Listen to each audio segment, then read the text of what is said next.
I always look forward to hearing about the museum. Steve does a great job. So I'll turn the time over to him. Thank you. Thank you. Well, I appreciate the invitation to come today. And so during the last part of my little presentation, I'll talk a little bit about why I'm wearing this, my unorthodox uniform that I've got on here. But Gilmer's really blessed to have one of the nicest small town airports in the state of Texas. There are 320 general aviation airports in the state, and Gilmer would be ranked probably in the top 25% of those airports. We really have a wonderful facility. It brings so much value to Gilmer, and I just love to talk about it. So, back in October, during the Jamboree, October the 23rd, 1969, we dedicated the Gilmer Upshur County Airport. And at that dedication, we had Jack Baird. He was the master of ceremonies. County Judge L.G. McKinley was county judge. Fred Odom was our city manager.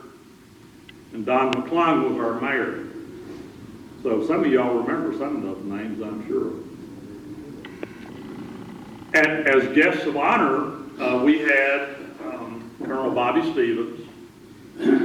We had Diana Dowell, who was Miss Texas. Lana Sisson was our queen that year, Jamboree queen. Marion Cole, one of the famous Cole Brothers air shows, was our performer for our air show.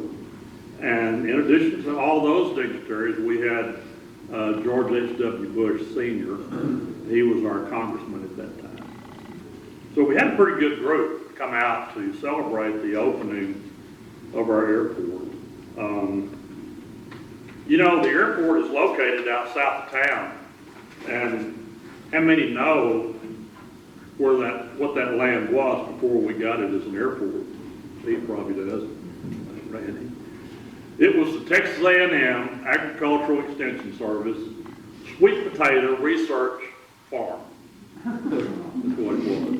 And so, along in the 60s, I guess it started shutting down as a sweet potato research farm, and the land shifted over to the Gilmer Industrial Foundation. And then the Gilmer Industrial Foundation donated that land to the city and the county to build that airport. It was a great beginning for Gilmer Upshur County. Now, as it started out, it was a partnership between the city and the county. The county said, okay, we'll help, we'll get it going. But once we get it started, we'd like for the city to be in charge of the administration of the airport. So shortly thereafter, then it became the Gilmer Municipal Airport. And that's how it's been operated ever since then. The Gilmer Industrial Foundation has been a very important part of the airport development ever since. One thing that's interesting about our airport, and it's an economic development fact of life nowadays. You know, we've had a program about our wonderful schools. Gilmer Independent School District probably has the best of our class size of school in the state. I mean, they're right up there. And this attracts people to our town, to Gilmer. We have some of the best churches in town. We have a great county. There's so much to do here in Upshur County. You know, there's outdoor activities. We have Lake Gilmer for fishing. We're near, you know, we're halfway between Dallas and Shreveport, so you can go shopping big time if you want to. But you have that family, business, culture here in Upshur County that you don't find in the Metroplex, you don't find in the cities. You have your banks that are family oriented, you have your stores, and you have your businesses, and you have your jobs. And all of that reaches out to the family ethic. And so that's really great. I had a man come to the museum this morning, and he was speaking, and I said, now, "You're not speaking with an East Texas accent, are you?" He said, "No, this is French. I'm from France." And so I said, "Well, great," you know, and he had his wife and he had his daughter, and they came in and I showed them around the museum. And I said, "Well, what brings you to East Texas?" He said, "I live in Winsboro." I said, I couldn't believe it. I mean, I said, "My goodness, what brings you here to Upshur County?" And East Texas, well, my uncle had a business over here and he invited me over to check it out. I stayed a year and then I just moved my family over here. So we attract people. At the museum, I'm sitting there one day, and this gentleman walks in, he's retired, and so we talk, and I show him around the museum, and I say, "Well, where are you from?" He said, "Well, I'm from Vermont." And I said, "Well, what brings you to Gilmer?" He said, "We're moving to Upshur County." He said, I looked at it, I looked it up online, I Googled up, you know, 5 great places to live, and I came up with Gilmer, and here I am. So you just don't know. I talked to George Dodd yesterday, and he said, you know, of course, in the Mormon church, they've got 4 different, they call them wards. So basically 4 different congregations, 4 different groups in that church. He said every month they have 1 or 2 new families move into Upshur County per ward. They have 8 or 10 people coming in that come to the church from all over the U.S. So we're bringing them in. And, you know, the Rotary Club and the Civic Clubs and the Jamboree, those kind of things that make Gilmer special are what bring those people here. So I got off on a wild rant there about, let me see, which part of the program I'm on right now. Okay, I'm still on the airport. So today, the city operates the airport. We have good help, you know, from the city. They're pushing it, they're for it.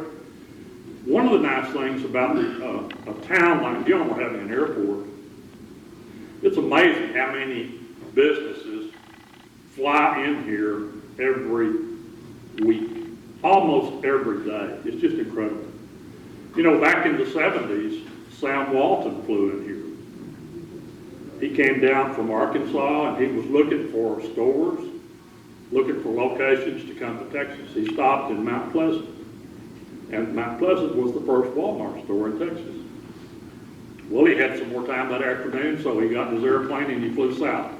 Gilmer had a really nice little airport. You had to look around to find an airport like Gilmer. He landed here, he liked what he saw, he found some property, and so Walmart, Gilmer was the location of the second Walmart in the state of Texas.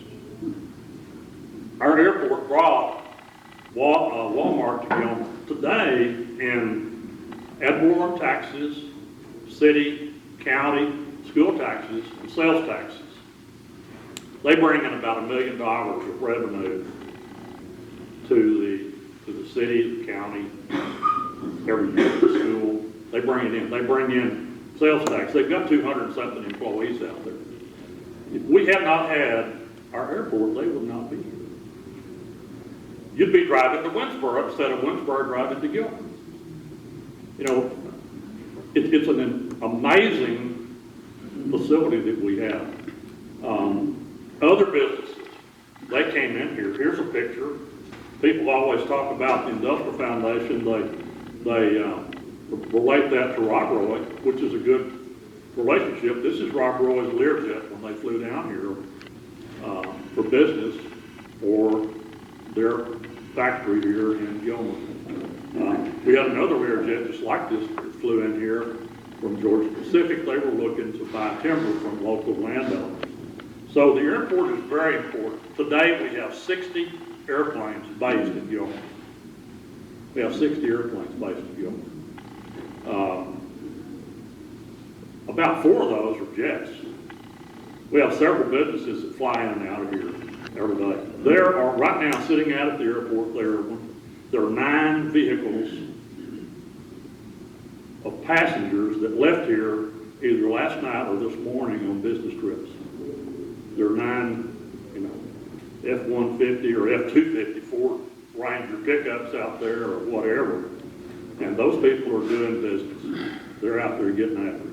Hey, Steve, Yes, sir. point out the fact that Gilmer, the airport uses no tax revenue money. Well, I'm going to get to that, and I'll go ahead and start with that. Gilmer has, we have what's called T-hangers. Those are individual hangars where they'll hold one airplane, and it's a private, independent hangar, and we've got 7 buildings. Each building holds 6 airplanes, so that's 42. And then we've got 5 privately owned hangars out there that house business or individual owned airplanes. And then they're building a new hangar right now that will hold about 6 airplanes. So we do have quite a bit. And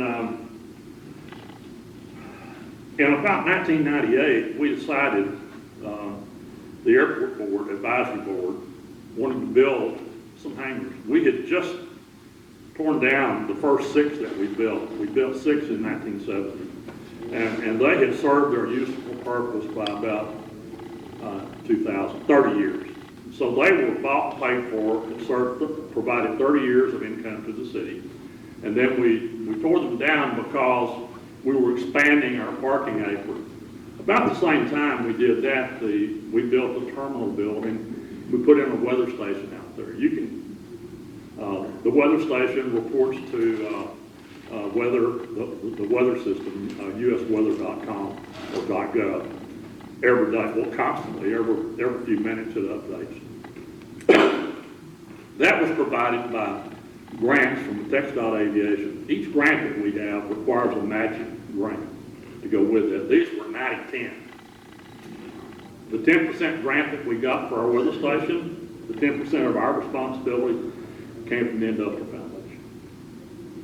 10% for our airport terminal building that we built, brand new, state-of-the-art terminal building. The matching funds came from the Gilmer Industrial Foundation. So the Gilmer Industrial Foundation has been a real driving force in the development of the whole town. But they've been really forward-thinking at the airport. Today, those 5 hangars that hold 42 airplanes, well, 5 times 6, what is it, 1, 2, 3, 4, 5 times 6 is 30. They hold 30 airplanes. Those hangars were built on 5 acres that the airport did not own, but it joined the airport. Guess who owned those 5 acres? Gilmer Industrial Foundation. They donated that land to the city. Over a period of about, since 2000. Since 2000, those hangars have been paid for. They were paid for with no grants at all. The airport advisory board went and borrowed the money for the hangars, took the revenue from the hangars and repaid the loan. Didn't cost city anything. Again, the banks, the 2 local banks, Industrial Foundation members, funded those, and then the rent paid those back. Today, those hangars, the 40 up there plus the other 12, 52, have a market value based on the TxDOT Aviation plan and the value of the hangars today. They have a value of about $8 million. The city owns that free and clear. And the revenue from those hangars pays the city's budget for the airport. So the people that have airplanes out there pay for the airport. Well, the revenue that they spend pays for the airport. Plus, we have jobs out there that are doing maintenance. Okay, we ran out of room. We ran out of room. And we got people on the waiting list for hangars. We have businesses that would be here if we had hangar space. We've had businesses that were in Gilmer that wanted to grow in Gilmer and had to go to Longview because we didn't have the hangar space. Well, guess who owns 5 more acres next door to the airport? The Industrial Foundation. And just 2 years ago, the Industrial Foundation, David Stevenson, Pete, signed the deed and gave them 5 acres, additional 5 acres to the airport. So I mentioned those hangars that we have an $8 million value to the city. That's an asset that they have. You know, when you're looking at the books on the cities or the counties, they don't get to count the assets that they own. The balance sheet would look a lot different if they stuck that $8 million on there. It would look a lot different if they put that $20 million on the lake on there. But they don't count that. So it sort of gets overlooked. But that 5 acres that's Industrial Planning Foundation gave the city back in 2000 to build those first 5 acres, the value of those 5 acres to the city is about $1.2 million per acre. So that's how the multiplier effect works. So we did a master plan back in 2000. Not 2000, 2020. And we had a grant, cost about $230,000. Some of you all were on the master planning committee, and we came up with our master plan. One of the main things we've got on there is a 5,000 foot runway. We have 4,000. And some of these businesses that left here and some that could come in here, if we had 5,000 feet, would be coming in here. We did a survey 2 months ago, and we have about 1,500 airplane operations that would come to Gilmer if we had the 5,000 feet. We have several businesses that would come to Gilmer if we had it. So we're looking pretty hard at that. Tim, Greg, City Hall, Airport Advisory Boards, TxDOT, we're working on that. But that 5 acres, and so that master plan resulted in a map like this, and it shows the runway, it shows the possible extension of 1,000 feet, it shows the existing hangars here, it shows the 5 acres right here, it shows Four Rivers Farm Equipment Company right here, it shows the 6 lots that the Industrial Foundation owns right here on 271, which we hope maybe we can build some buildings out there to spec, maybe, and bring in 6 new industry into Gilmer. Yes. I would like to see us look for aviation-related industry. People that build hubcaps for an Airbus. I mean, you don't have to build a whole airplane. It takes 1 million parts to build a 777 or a 787. If we could just get 1 or 2 of those companies that build those little bitty parts, it would bring millions of dollars worth of revenue and jobs of people that are better paying jobs. They'd build homes. They would develop that like Gilmer and so forth. So we've got a really good master plan. It's real exciting. We're working on that. So the other thing I mentioned was the newest 5 acres that we have. All this blue over here, these are all hangars where those businesses would build here. And thanks to, again, GIF, the airport now has that land. Wade Johnson over in Longview, Wade Johnson Engineering, developed all this for new hangars for the city. And we have several people that are wanting to build right now. As soon as we get a taxiway to it, a little bit of favor. So it's real exciting what the airport's doing. Okay, what's the name of our airport? You know, a lot of airports have a name other than just the town. Love Field was, you know, Major Love. He was a famous, World War I aviator. Well, Gilmer is Fox Stevens Field. Bobby Stevens grew up in Gilmer, Gilmer boy, Gilmer High School, Texas A&M, went off to the Army Air Corps in World War II, came back, he was a world famous test pilot.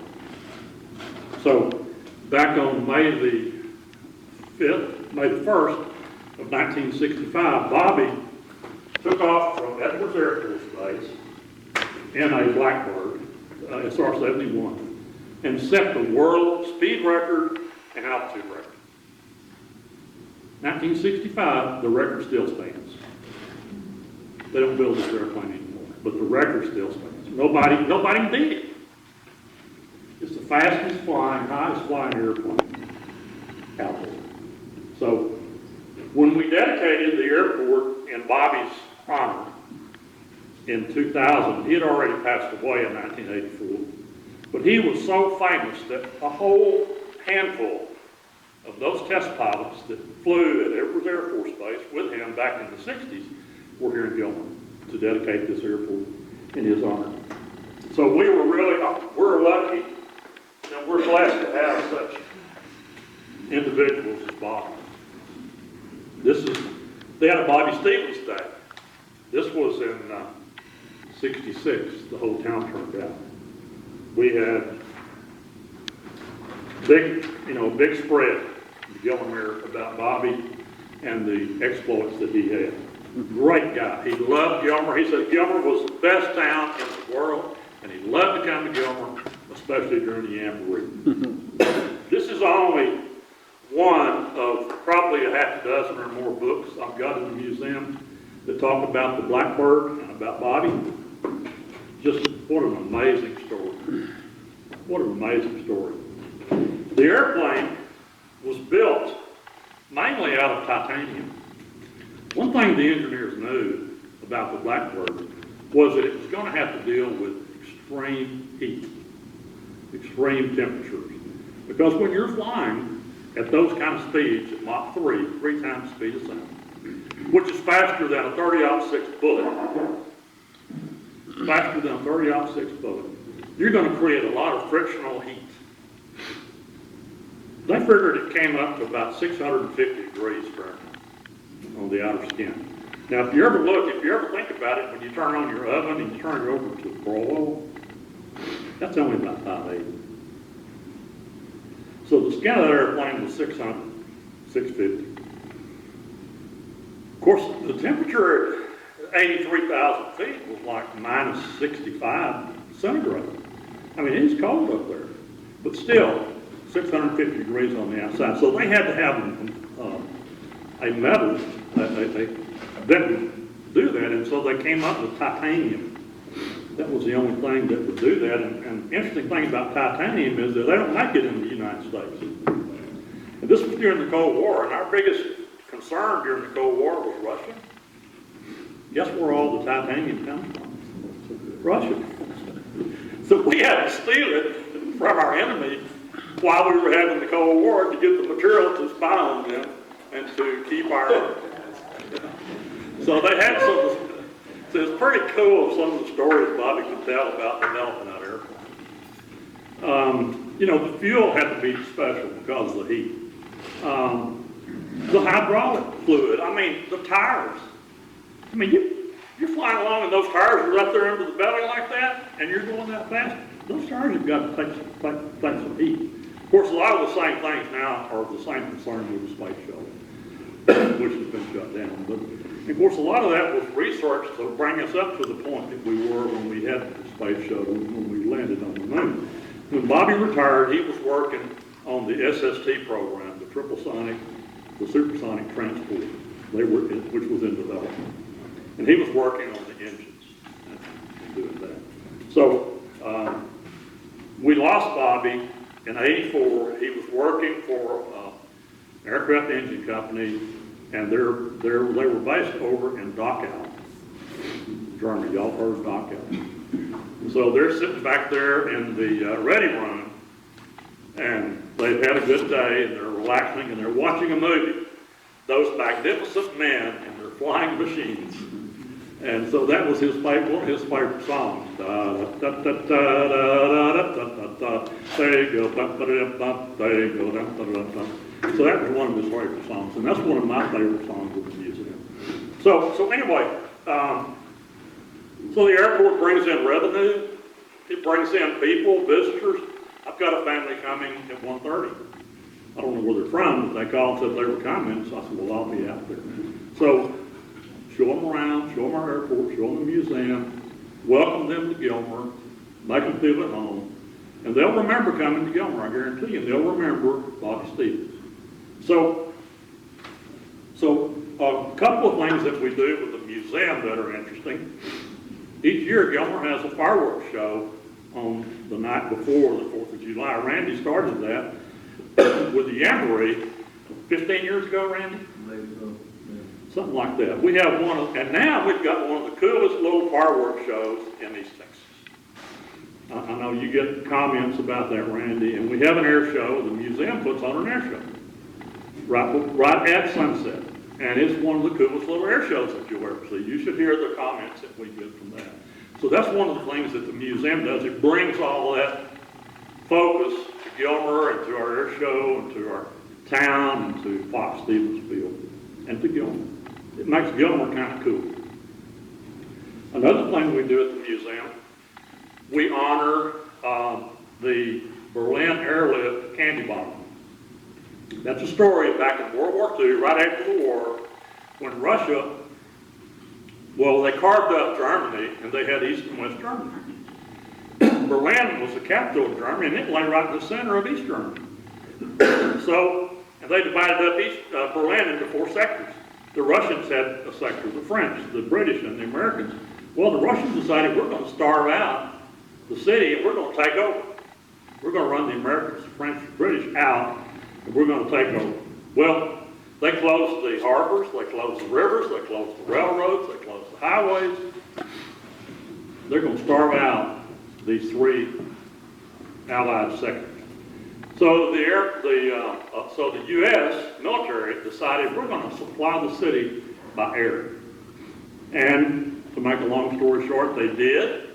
One of the pilots that was flying in and out of there every day discovered this group of kids that were standing there by the airport fence, watching the planes come in. He got his interest. He went over, talked to the kids, took some pictures, turned away to go back to his airplane, and he said he had some chewing gum in his pocket. So he turned around and walked over. He had 2 pieces of Wrigley Spearmint chewing gum. He pulled them out and he gave those 2 pieces of gum to those kids. So there were probably 35, 40 kids there. And they very carefully broke it up into little bitty pieces. And so as many of those kids that could got a little taste of that sugar.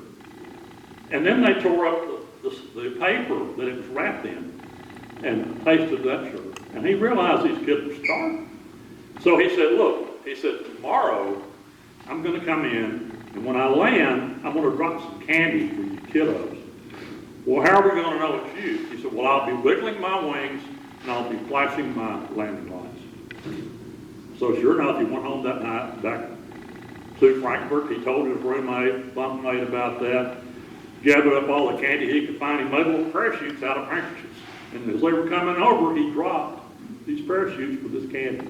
And that really started a groundswell of good relations between the Americans and the Germans.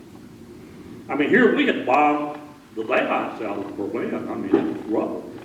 And we're trying to make friends with them now.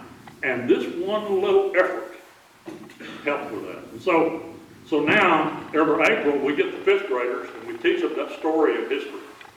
And we get all the 5th grade and all the teachers and other school-related folks to come out to the airport and put on a little air show for them. And we talk about the history and we recreate the candy drop. And it is so much fun. You should see those kids light up when we do this. And so that's another thing that we do. It's a great history lesson. It's a wonderful field trip for the kids. And we have a lot of help from our businesses here in town to help do that. The other thing we do is basically the same thing for our Air Force ROTC kids. They come out in April, and we put on a big open house for them, do a little air show. People like Custom Commodities and other businesses, Sept Law Firm, they pull their airplanes out there, they show the planes. We do a little air show for those kids, and they learn a lot about the importance of having an airport, how that impacts the community. And so those are some of the things that we do at the airport.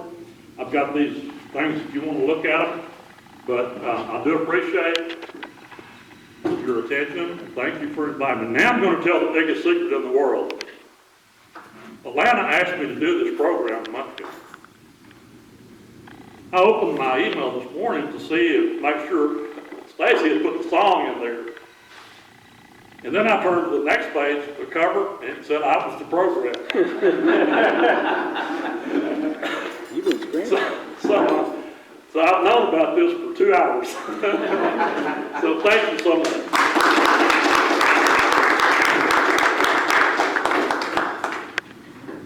Well, thank you very much, Mr. David. You pulled it together well. Very interesting, very good program. Is there any other